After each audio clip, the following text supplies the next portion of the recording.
오늘 우리에게 주시는 하나님 말씀 함께 보겠습니다. 요한복음 16장 20절로 24절입니다. 요한복음 16장 20절로 24절.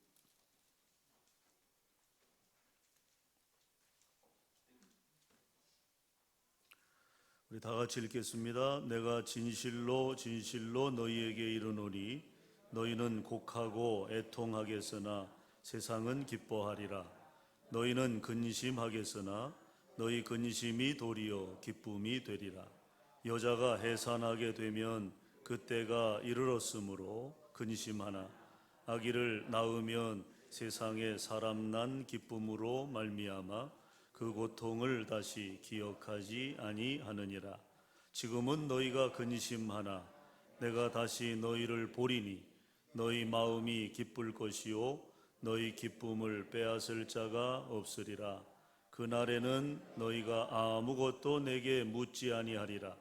내가 진실로 너희에게 이르노니 너희가 무엇이든지 아버지께 구하는 것을 내 이름으로 주시리라.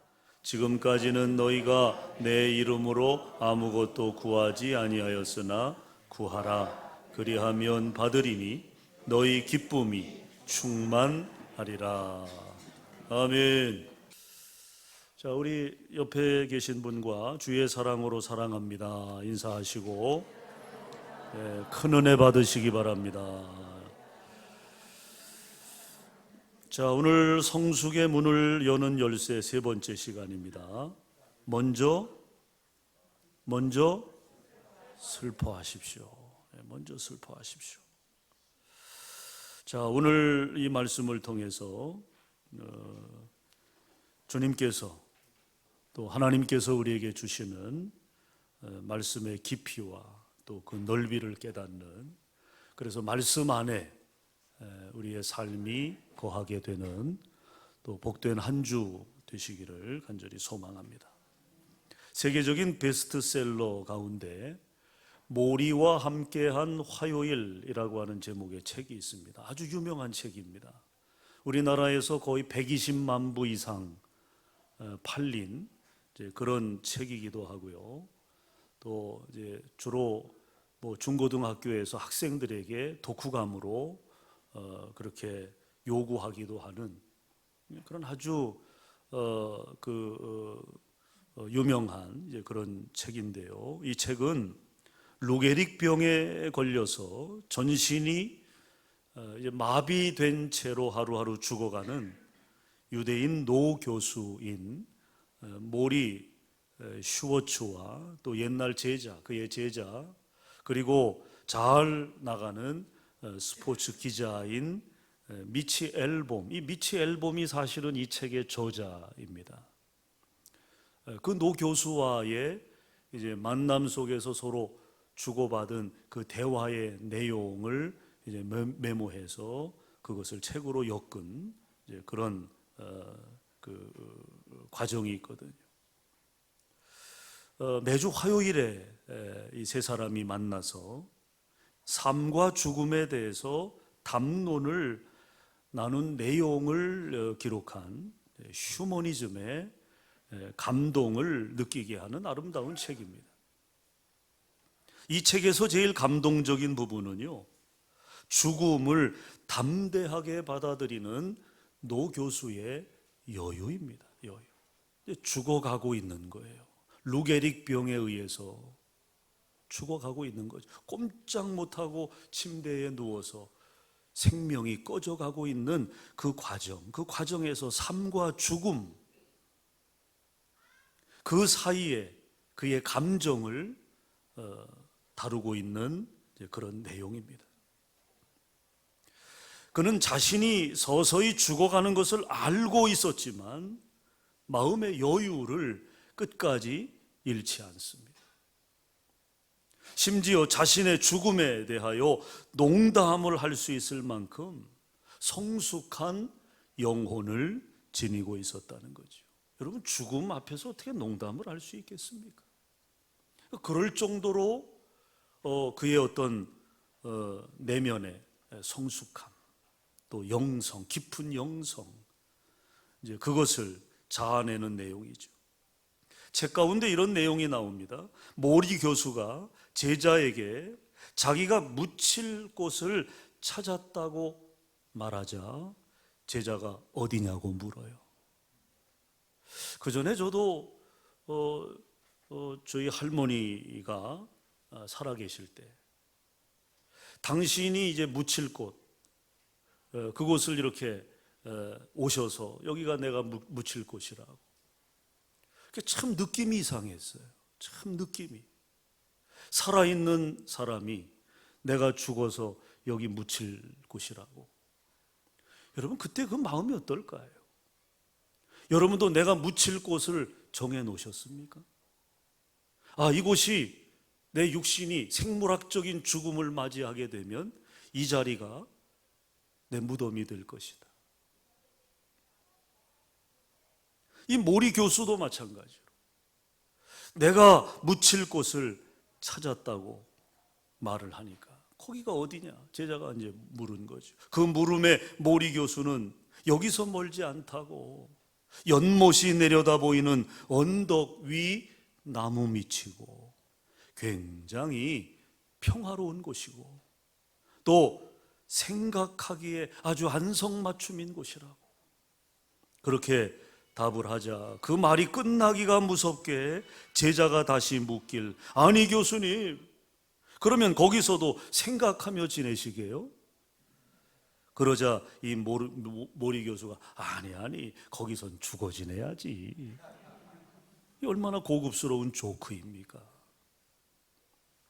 또 모리 교수는 유대인 친구인 랍비 알 엑슬라다에게 자신의 장례식에 집례를 부탁해요.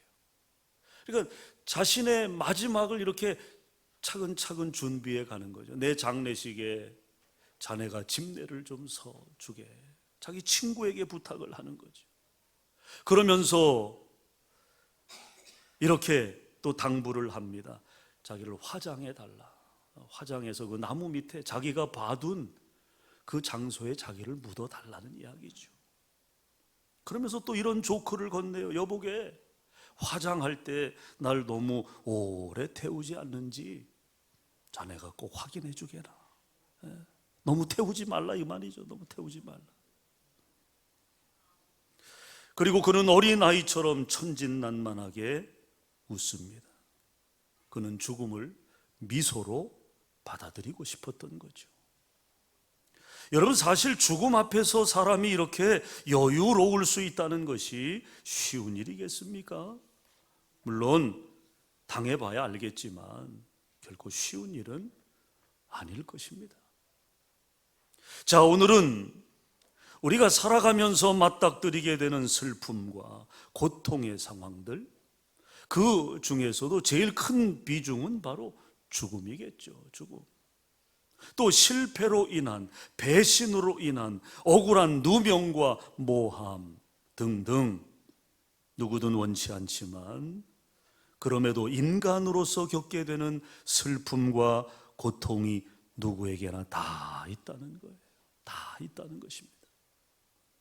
오늘 본문의 내용도 다르지 않습니다. 소위 십자가 사건을 앞두고 예수님께서 제자들과 작별할 것을 암시하는 장면이 오늘 본문의 이야기입니다. 여기서 작별이라고 하는 것은 생물학적인 죽음을 의미하는 거예요. 생물학적인 죽음. 우리도 사랑하는 부모님을, 사랑하는 또 남편이나 아내를, 또 심지어 사랑하는 자식을 사별을 통해서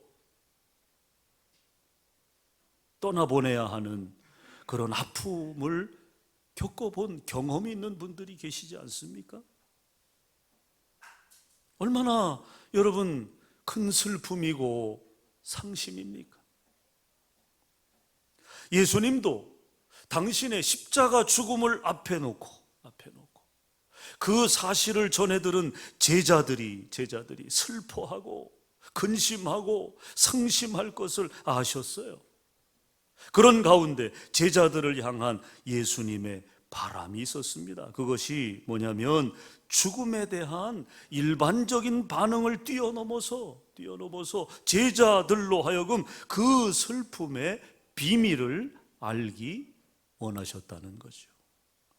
죽음이 슬픔이 아니라, 일반적으로는 죽음 앞에 다 슬퍼하고 죽음 앞에 절망하고 죽음 앞에 상심하지만 예수님이 제자들에게 기대하신 바는 그것을 초월하는 거죠. 그 죽음이 슬픔이 아니라 그 슬픔 안에 숨겨진 비밀을 깨닫기를 원하셨다는 겁니다. 여러분, 그 비밀이 뭘까요? 그것은 바로 기쁨입니다. 오늘 본문의 내용 가운데서 이 기쁨이라고 하는 단어가 계속해서 반복되고 있지 않습니까? 슬픔의 반대는 기쁨이잖아요. 기쁨. 자, 예수님은 자신의 죽음으로 인한 그 슬픔의 순간이 오히려 제자들에게 기쁨이 되는 것을 보고 싶어 하셨다는 거죠. 그래서 오늘 본문 22절에서 이렇게 말씀합니다. 지금은 너희가 근심하나 내가 다시 너희를 보리니 너희 마음이 기쁠 것이요 너희 기쁨을 빼앗을 자가 없으리라. 할렐루야. 지금은 슬픔이 있겠지만 그러나 너희 마음에 기쁨이 올 것이다. 기쁨. 그 기쁨을 빼앗을 자가 없으리라. 주님은 자신의 최후의 시간에 사랑하는 제자들에게 슬픔이 기쁨이 되는 또 하나의 역설적인 진리를 가르치고자 하신 것입니다. 상황은 슬픈데 그 슬픔 가운데 기쁨을 경험하게 된다. 참 이해하기 어렵죠. 지금 내가 슬퍼 죽겠는데 그 슬픔이 어떻게 기쁨이 될 수 있습니까? 그러나 주님은 분명히 말씀하셨어요. 너희가 근심하나 너희 마음이 기쁠 것이요 슬픔이 변하여 기쁨이 되게 된다는 것입니다. 여러분, 슬픔이 슬픔으로 끝나면 그것은 불행이죠. 불행. 우리가 그렇게 정의합니다. 슬픔이 슬픔으로 끝나면 그것은 불행이다. 그러나 슬픔이 기쁨이 역전이 돼서 도리어 기쁨으로 끝난다면 그 기쁨의 가치는 말해 뭐 하겠습니까? 그러므로 영적 세계, 신앙 세계에서 통용되는 역설적인 원리 중에 하나가 바로 기뻐하기 위해서는 슬퍼할 줄 알아야 한다는 것입니다. 이것이 영적 세계, 신앙 세계에서 통용되어지는 역설적인 원리 중에 하나라는 거죠. 그러니까 우리가 일상생활에서 겪는 현재적 슬픔과 고통에 대한 관점을 바꿔야 한다는 거예요. 원망? 아닙니다. 불평? 아니에요. 오늘 예수님의 말씀은 도리어 기뻐하라 하는 것입니다. 도리어 기뻐하라. 왜 그럴까요? 그리스도인의 슬픔에는 특별한 유익이 약속되어 있기 때문입니다. 자, 그렇다면 우리가 슬픔 속에서도 기뻐해야 할 이유는 무엇 때문일까? 때로 그리스도인들에게서 경험되는 슬픔의 실체에 대해서 정확하게 정의할 수 있다면 여러분, 우리의 삶은 달라질 수 있다는 것입니다. 슬픔의 실체를 우리가 정확하게 진단할 수 있다면 우리의 삶은 달라진다. 그러면 그리스도인들에게 경험되는 슬픔의 실체가 뭐냐? 그것은 하나님의 섭리의 실현을 위한 방편이라는 것입니다. 따라합시다. 하나님의 섭리의 실현을 위한 방편이다. 뭐가요? 슬픔이. 우리가 경험하는 슬픔, 그것에 대한 우리의 해석은 한 가지입니다. 그것이 뭐냐면 하나님의 섭리가 있다는 것입니다. 그 믿음을 가지고 그 확신을 우리 마음속에 품게 되면 슬픔은 두려움이 될 수 없는 거예요. 슬픔은 우리에게 고통이 될 수 없는 거죠. 오늘 저와 여러분의 삶이 그런 성숙한 그리스도인의 삶이 될 수 있기를 간절히 소망합니다. 슬퍼하는 일을 슬픔으로 받아들이는 건 누구나 다 하는 거예요. 누구나. 그러나 슬픔 속에서도 기쁨을 찾아내고 절망 속에서도 희망을 캐내는 존재가 바로 우리 그리스도인이라고 하는 거죠. 여러분, 고난은 물론 슬픔이에요. 슬픔이에요. 예수님에게도 고난은 슬픔이었어요. 예수님은 겟세마네 동산에서 십자가의 고난을 생각하며 내 마음이 심히 고민하여 죽게 되었으니라고 고백하기도 하셨어요. 인간적인 고뇌를 보여주십니다. 뿐만 아니라 제자들에게도 스승이신 예수님의 고난과 죽음은 슬픔이었습니다. 예수님도 그 사실을 아셨기 때문에 20절에서 너희는 곡하고 애통하리니 라고 말씀하신 것이고요, 또 21절과 22절에서는 근심하게 될 것이다 그렇게 말씀하셨어요. 근심하게 될 것이다. 예수님이 당하실 일에 대한, 죽음에 대한 제자들의 반응에 대해서 예수님도 인정하시고 그렇게 설명해 주신 것입니다. 곡하고 애통할 것이다. 근심하게 될 것이다. 그러나 주님은 자신과 제자들이 이 근심과 슬픔에 눌려 사는 것을 원치 않으셨다는 거죠. 그러므로 앞에 놓인 이 슬픔을 극복하고 마침내 기뻐하게 되기를 소망하신 거예요. 그렇다면 우리 주님은 무엇으로 이런 슬픔을 극복하실 수 있었을까요? 저는 하나님의 섭리를 수용함으로써 극복하셨다고 믿습니다. 하나님의 섭리를 바라본 거죠. 내가 당하는 슬픔 이면에 작용되고 있는 하나님의 섭리, 지금 역사하고 있는 하나님의 섭리, 그것을 예수님은 수용하신 것입니다. 그 수용함이 극복이 될 수 있었던 거죠. 그것은 하나님의 뜻에 대한 믿음 때문입니다. 즉 다가오는 슬픔과 고난 속에 하나님의 뜻이 계신 것을 분명히 알고 믿었다는 것입니다. 예수님은 그것을 보여주신 거예요. 제자들에게 우리가 겪게 될, 앞으로 겪게 될 그런 슬픔의 실체를 우리가 어떻게 뛰어넘을 수 있는가, 그것을 어떻게 극복할 수 있는가에 대한 그 길을, 방법을 예수님은 보여주신 것입니다.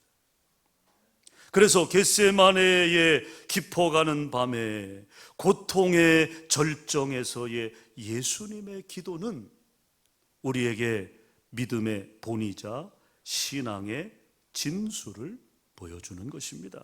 그것이 마태복음 26장 39절에 기록되어 있죠. 거기 어떤 내용입니까? 아버지요, 아버지요, 이 잔을 내게서 옮기시옵소서. 그러나 나의 원대로 마옵시고, 누구의?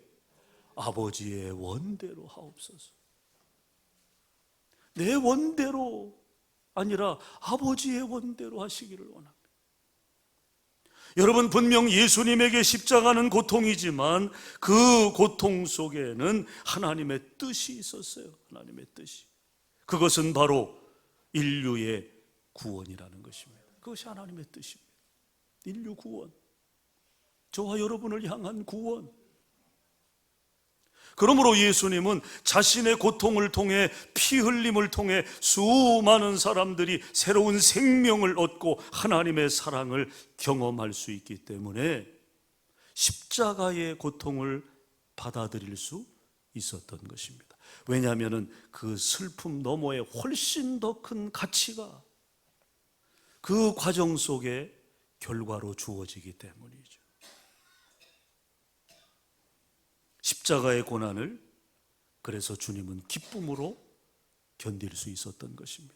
견딜만 해서 견딘 게 아니에요. 여러분, 저 십자가가 가려졌네. 십자가에 매달린다고 생각해봐요. 내 양손에 대못이 박혀, 내 발등에 못이 박혀, 그 나무 십자가 위에 매달려 있다고 한번 생각해봐요. 여러분, 그 고통이 우리가 감당할 만한 고통일까요? 그렇지 않습니다. 가장 처절한 고통입니다. 누구도 견뎌낼 수 없는 고통입니다. 그런데 주님은 그 고난을 기쁨으로 견디셨다는 거예요. 뭐 때문에? 저와 여러분의 구원을 위해서. 그게 아버지의 뜻이기 때문에. 여러분, 사실 고난을 당할 때 우리를 종종 힘들게 만드는 것은 그 고통 자체가 아닙니다. 그럼 뭡니까?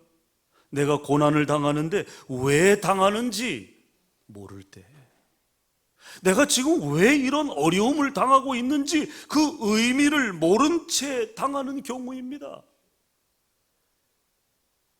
여러분, 사람은 누구나 내가 이유 없이 고통을 당한다고 생각할 때 한마디로 미치는 겁니다. 미치는 거예요. 그러나 여러분, 그 고통 속에 하나님의 뜻이 있는 것을 믿을 수 있다면 우리는 얼마든지 견딜 수 있는 거죠. 얼마든지 이겨낼 수 있는 거죠. 그 고난이 의미하는 창조적인 결과를 낳는다고 믿을 수만 있다면, 그런 믿음이 우리 안에 있다면, 그런 확신이 있다면 얼마든지 견딜 수 있지 않겠습니까?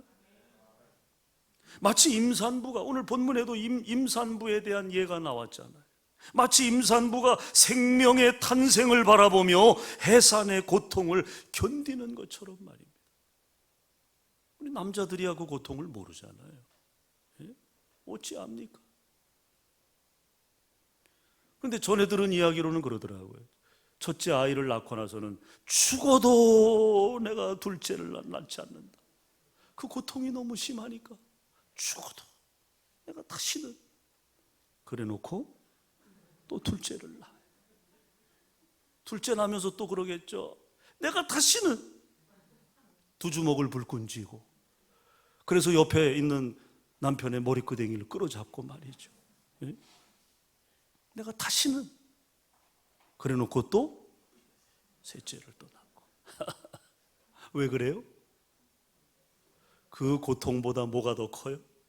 기쁨이 더 큰 거예요. 생명의 탄생의 기쁨이 더 큰 거예요. 얼마나 여러분 비유가 적절합니까? 예, 얼마나 적절한 비유입니까? 그러므로 그리스도인의 고통 가운데는 반드시 하나님의 뜻이 있다는 것을 믿어야 합니다. 또 불행으로 여길 만한 어떤 악한 사건 가운데도 하나님의 선하신 뜻이 있다는 것, 그것을 여러분 꼭 기억하시기를 바랍니다. 여러분, 로마서 8장 28절의 약속을 기억하십니까? 우리가 알거니와 하나님을 사랑하는 자 곧 그 뜻대로 부르심을 입은 자들에게는 모든 것이 합력하여 선을 이루느니라. 자, 여기 모든 것이 의미하는 것은 좋은 것, 나쁜 것 다 포함되어 있다. 제가 누차에 말씀드렸어요. 여기 모든 것은, 선을 이루는 이 모든 것의 재료는 우리가 생각하는 좋은 것들만 의미하는 것이 아니에요. 때로는 힘들고 어려운 것, 우리의 인생의 불행이라 여기는 것까지도 하나님은 재료로 삼으셔서 그것을 빚어 선을 만들어내신다라고 하는 것입니다.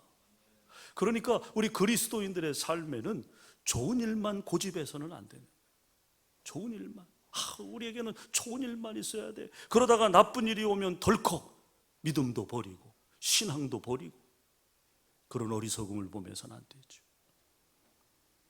모든 것 속에는, 선을 만드는 모든 것 속에는 좋은 것, 나쁜 것, 우리가 인생을 살면서 경험하는 모든 것들이 거기 다 포함되어져 있는 것이다. 하나님은 그 재료를 통해 결과적으로 선을 만들어내신다는 말씀인 것입니다. 본문에서 예수님은 제자들에게 그 약속을 하고 계신 거예요. 죽음이 마지막이 아니라는 것입니다. 죽음이 마지막이 아니다. 우리들이 죽은 후에도 다시 만날 수 있다는 거죠. 여러분 22절 보세요. 22절 보면 지금은 너희가 근심하나 내가 다시 너희를 보리니. 할렐루야. 여러분 장례식장에서 주의 종들이 다시 만날 것에 대한 약속의 말씀을 선포합니다. 뭘 근거로 그런 여러분 말씀을 선포할 수 있을까요? 오늘 주님의 말씀이죠. 다시 만날 것이다. 왜냐하면 우리는 경험해보지 않았잖아요.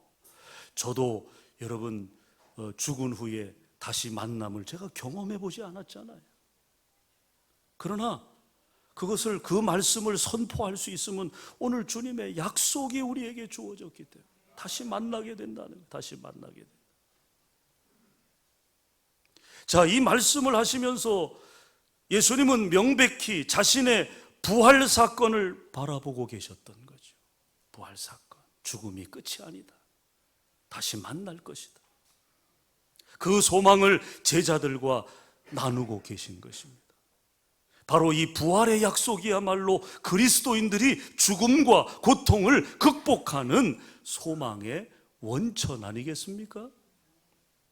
환난아 내게 오너라 시련아 내게 오너라 누가 주님 사랑해서 나를 끊으리요 나는 두려움 없겠네 주가 나와 함께해 나를 인도하시니 나는 주만 보리라. 얼마나 은혜로운 찬양인지 몰라요. 예, 우리 교인들은 성숙해서 이렇게 또 박수도 쳐주시고 힘이 불끈 납니다. 예? 얼마나 여러분 은혜로운 찬양인지 몰라요. 환난아 내게 오너라 시련아 내게 오너라 누가 주님 사랑해서 나를 끊으리요 나는 두려움 없겠네 주가 나와 함께해 나를 인도하시니 나는 주만 보리라. 그렇게 사시기를 축원합니다. 사랑하는 여러분, 주님이 여러분과 함께 하십니다. 모든 슬픔과 고통을 기쁨으로 바꾸시고 죽음의 권세를 이기시고 부활하셔서 구원의 문, 영생의 문을 열어주신 만왕의 왕 예수님이 여러분 안에 계신다. 그분이 내 안에 계세요. 그분이 내 안에. 그러므로 여러분 견디시기 바랍니다. 저는 우리 성도들이 잘 견뎌내셨으면 좋겠어요. 이런저런 어려움 잘 이겨내시기를 바랍니다. 그거 누가 대신 이겨내주는 거 아니잖아요. 목사가 대신 짊어지고 이겨낼 수 있다고 그러면 제가 다 짊어지겠어요. 다 짊어지겠어요. 우리 성도들의 고난과 아픔 다 짊어질 수 있어요. 누구도 대신할 수 없잖아요. 우리 각자의 짐인 걸 어떻게 합니까? 그러니까 우리가 이런 말씀을 통해서 주님의 약속을 통해서 우리 마음에 새기고 그런 일을 당할 때 우리가 견뎌내야 한다는 거죠. 슬픔 속에서도 절망하지 마십시오. 슬픔 속에 기도하는 자가 되십시오. 기도 응답에 기쁨을 경험하고 슬픔의 자리에서 일어서는 자가 되시기를 축원합니다. 그리고 마침내 내게 이루어질 좋은 결과를 바라보는 거죠. 좋은 결과를 기대하는 것입니다. 여러분 기대가 믿음 아닙니까? 믿음. 여러분 그렇습니다. 참으로 기뻐하는 자가 되기 위해 우리는 슬퍼할 줄 아는 자가 되어야 합니다. 아울러 슬픔을 받아들일 줄 알고 또한 그 슬픔을 넘어설 줄 아는 자가 되어야 합니다. 주님은 우리에게 기쁨을 주시기 위해 우리의 슬픔을 대신 짊어지고 십자가에서 죽으셨어요. 혹 여러분 안에 어떤 슬픔과 고통의 짐에 눌려있는 분이 계신가요? 믿음으로 선포합니다. 주님은 이미 우리에게 슬픔 대신 기쁨의 옷을 입혀 주셨습니다. 할렐루야. 그러므로 지금 주님 앞에 우리 자신의 모든 슬픔과 고통을 내려놓고 기도하시기 바랍니다. 오늘도 여전히 연약한 우리 가운데 다가오시는 그분의 임재를 경험하고 기도 응답의 기쁨을 누리심으로 성숙한 삶으로 거듭나는 믿음의 승리자들이 다 되시기를 주님의 이름으로 간절히 축원합니다. 우리 옆 사람 보시면서 믿음의 승리자가 됩시다 이렇게 인사하세요. 기도하겠습니다. 거룩하신 하나님 감사합니다. 성숙의 문을 여는 열쇠, 오늘 세 번째 시간, 먼저 슬퍼하십시오. 오늘 우리가 인생을 살면서 여러 가지 슬픔을 경험합니다. 그러나 그 슬픔을 우리가 경험하지만 또 슬퍼할 때 슬퍼해야 하지만 그러나 슬픔이 슬픔으로 결과되는 것이 아니라 오늘 주님 말씀하셨듯이 슬픔 넘어 기쁨을 발견하고 그 기쁨을 통해서 우리의 삶의 희망을 노래할 수 있는 부활의 기쁨과 또 주님께서 우리에게 허락해 주신 영적 기쁨을 회복할 수 있는 믿음의 성도들이 되게 하여 주시옵소서. 죽음을 슬픔으로 바꿀 수 있다면 인생이 경험하게 하는 최고의 슬픔인 죽음을 이겨내는 믿음의 승리자들이 되는 줄로 믿사오니 모든 성도들마다 부활의 소망을 가지고 믿음의 승리자들로 설 수 있도록 하나님 인도해 주시옵소서. 예수님 이름으로 기도합니다. 아멘.